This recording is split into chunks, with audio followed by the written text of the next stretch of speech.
विट्यामध्ये प्रथमच मानदुखी, कंबरदुखी, पाठदुखी, गुडघेदुखी, खांदेदुखी, फ्रोझन शोल्डर, कोपरदुखी, टेनिस एल्बो, ऑपरेशन नंतरचे व्यायाम, पॅरालिसिस पेशंट, मणक्याचे आजार, चेहऱ्याचे पॅरालिसिस, लिगामेंट अँड टेंडन, दुखापत, नसांचे आजार, नस दबणे, मेंदू व हृदयावर शस्त्रक्रिया नंतरचे व्यायाम, लहान मुलांचे अपंगत्व, इलेक्ट्रिक उपकरणांमध्ये ultrasound therapy, TENS, IFT, traction, laser, infrared ही उपकरणे शेक देण्यासाठी प्रामुख्याने वापरली जातात.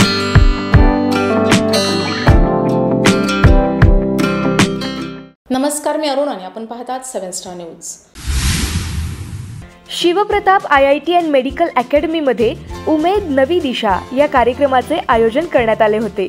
हा कार्यक्रम खास करून पालक आणि विद्यार्थी यांच्यासाठी ठेवण्यात आला होता. या कार्यक्रमामध्ये पालक आणि विद्यार्थ्यांना मार्गदर्शन करण्यासाठी डॉक्टर, इंजिनियर्स, शास्त्रज्ञ यांना बोलवण्यात आले होते. Doctor Vishwajit Khot, scientist, doctor Ashwini Salunkhe, Maharashtra government officer, Vikram Jadhav, MBBS student, Vivek Ghodke, MBBS student, Sukanya More, IIT Gandhinagar, Aditya Jadhav, IIT Dharwad आदी मान्यवर उपस्थित होते. डॉक्टर अश्विनी साळुंखे यांनी मुलांना भविष्यात येणाऱ्या यश व अपयश या संदर्भात मार्गदर्शन केले. डॉक्टर विश्वजित खोत सर यांनी मुले व पालक यांच्या शिक्षणाविषयी संवाद कसा असावा याचे मार्गदर्शन केले. विवेक आणि विक्रमने मेडिकलचे शिक्षण घेताना त्यांना स्वतःला आलेले अनुभव शेअर केले. मनीषा जाधव यांनी आदित्यला शिक्षण देत असताना आणि घडवताना त्यांच्या आयुष्यात आलेले चढ उतार यांचा अनुभव सांगितला. सर्वसामान्य आई ते IITianची आई इथपर्यंतचा यशस्वी प्रवास त्यांनी योग्य पद्धतीने पालकांसमोर मांडला.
या सर्व मान्यवरांच्या मार्गदर्शनामुळे उपस्थित पालक आणि मुलांना योग्य दिशा मिळाली. शिवप्रताप मानव कल्याण संस्थेचे अध्यक्ष अशोक साळुंखे आणि शिवप्रताप अकॅडमीचे प्राचार्य शिवा सर उपस्थित होते. त्यांनी देखील विद्यार्थ्यांना चांगल्या प्रकारे मार्गदर्शन केले. तसेच कार्यक्रमाचे सूत्रसंचालन सौ कांचन शिंदे यांनी केले आणि ॲडव्होकेट शाहीन तारळेकर यांच्या मार्गदर्शनाखाली हा कार्यक्रम पार पडण्यात आला. कार्यक्रम पार पाडण्यासाठी शिवप्रताप IIT अँड मेडिकल अकॅडमीचा स्टाफ सौ मुल्ला मॅडम, सौ मुळे मॅडम व माने मॅडम, अभिजित सर यांचा सहभाग लाभला. Bureau report 7 star news.